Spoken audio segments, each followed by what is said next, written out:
స్తుతింపబడుచున్న దైవమానికి స్తోత్రం. మానక ఘనపరచబడుతున్నటువంటి తండ్రి నీకు స్తోత్రాలు. నీ మహిమమైనటువంటి నామమును బట్టి నీకు స్తుతులు చెల్లిస్తూ ఉన్నాను.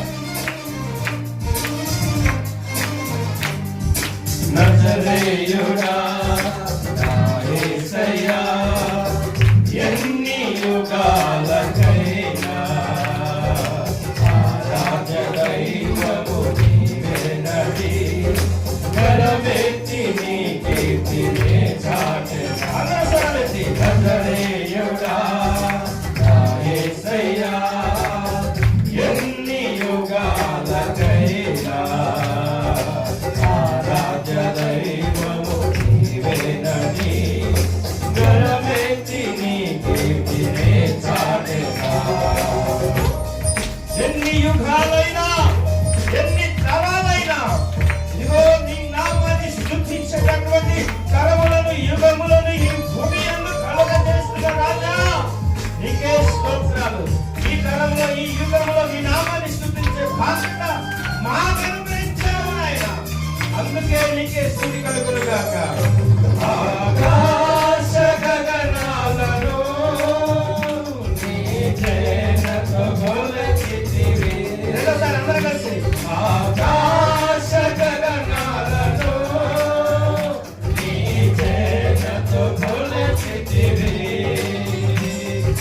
శూన్యములో ఈ భూమిని వేలాడదీసిన నా యేసయ్యా, శూన్యములో ఈ భూమిని వేలాడదీసిన నా యేసయ్యా.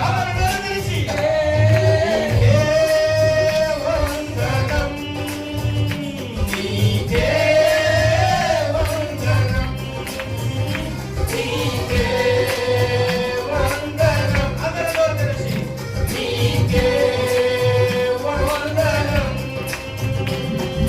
నజరేయుడా నా యేసయ్యా, ఎన్ని యుగాలకైనా అందరూ స్వరమెత్తి అందరూ గట్టిగా ప్రభు సన్నిధానములో హృదయపూర్వకంగా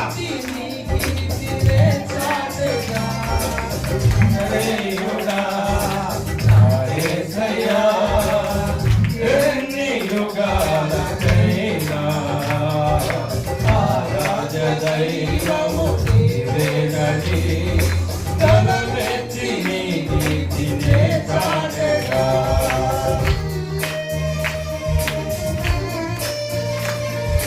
అగాధ సముద్రాలకు నీవు ఎల్లరూ వేశావుగా, జలములలో మేము వెళ్ళినా ఏ విషయమున తండ్రి నీ కాపుదల. అగాధ సముద్రాలకు నీవే ఎల్లలు వేసితివి. రెండోసారి కలిసి పాడదాం. అగాధ సముద్రాలకు నీవే ఎల్లలు వేసితివి.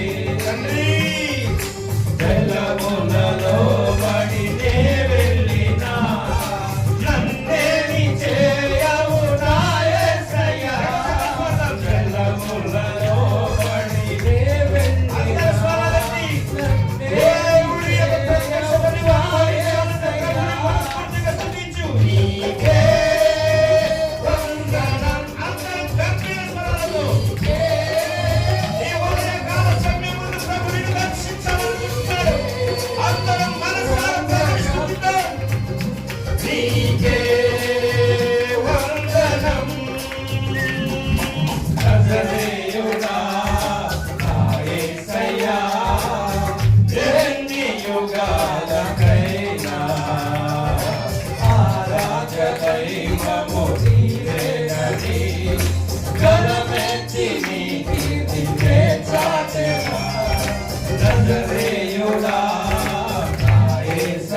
జీవిత యాత్రలో అతి భాగ్యమైన తరంలో మాకు అనుగ్రహించారు రాజా. ఏమిచ్చి నీవు నన్ను తీర్చగలవు? ఏమిచ్చి నీ యొక్క నామాన్ని నాకు బలపరచగలవు? సియోను శిఖరాగ్రము నీ సింహాసనమాయెనా. సియోను శిఖరాగ్రము నీ సింహాసనమాయెనా. సియోనులో నిన్ను చూడాలని ఆశతో ఉన్నాను నా యేసయ్యా. సియోనులో నిన్ను చూడాలని ఆశతో ఉన్నాను నా యేసయ్యా. నీకే వందనం. అందరూ స్వరాన్ని. నీకే వందనం. అందరూ గట్టిగా. నీకే వందనం. నీకే వందనం. నజరేయుడా నా యేసయ్యా, ఎన్ని యుగాలకైనా ఆరాధ్య దైవము నీవేనని